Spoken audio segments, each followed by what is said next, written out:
te doen dat in feite natuurlijk dan ook, zij weten toch ook dat het geld op mysterieuze wijze tot hun komt? Ja, nou anders dan heel veel mensen hoeven advocaten daar geen verantwoording voor af te leggen over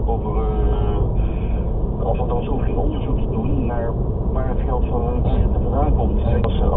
Als net de bankoverval is gepleegd en er komt iemand binnen in het kantoor met een stapel aandoende bankbiljetten en die zegt van ga me helpen, dan is het een ander verhaal. Ja. Maar in dit geval hoeft een advocaat het niet te doen en sterker nog, vaak zie je het.